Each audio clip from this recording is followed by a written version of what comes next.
Hey, and welcome to Ridexdrive, and today we're at Motorcycles of Charlotte in Charlotte, North Carolina, checking out the 2023 BMW S1000 RR.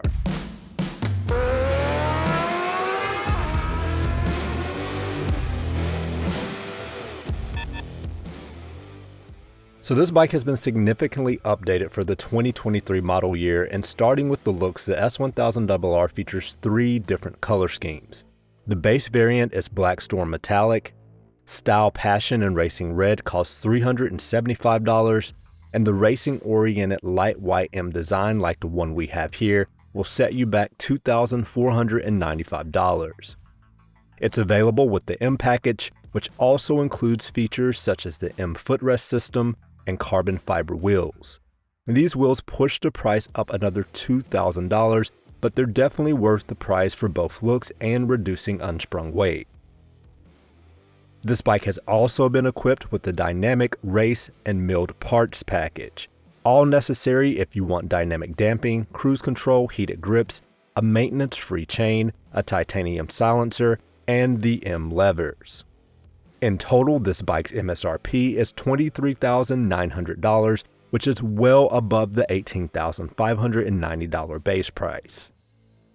However, the most visible update is a set of M1000 RR inspired winglets on the nose, applying up to 22 pounds of front-end downforce at higher speed.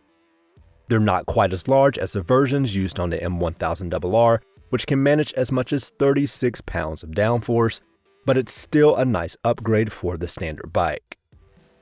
Further back and less immediately obvious is a restyled tail section with less bodywork than before, which helps give the S1000 RR a forward-leaning stance. The bike's overall geometry is updated with a decreased rake, increased trail, and longer wheelbase. The seat height remains the same at 32.4 inches.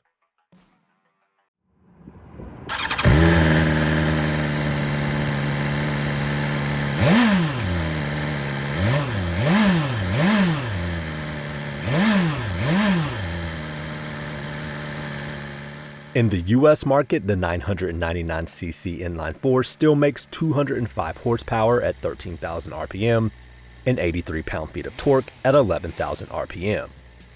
However, the cylinder head and intake are now based on the M1000 RR, allowing for broader power delivery throughout the entire rev range. Acceleration is further quickened by a rear sprocket with an extra tooth. In terms of electronics and ergonomics, the handlebar layout will be familiar to anyone who's ridden a modern BMW.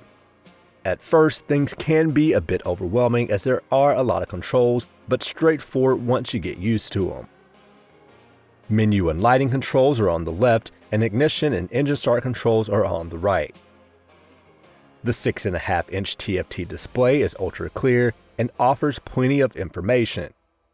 The max RPM will change depending on certain factors such as oil temperature, or in the case of this bike, during the break-in period. The suspension and brake setup is also familiar, with Marzocchi providing a fully adjustable fork up front and a fully adjustable shock in the rear.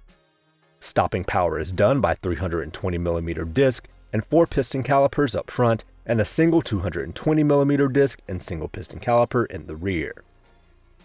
Although we weren't able to ride this bike because it's already spoken for and has single-digit miles, we expect it to be just as good and likely better than the outgoing model.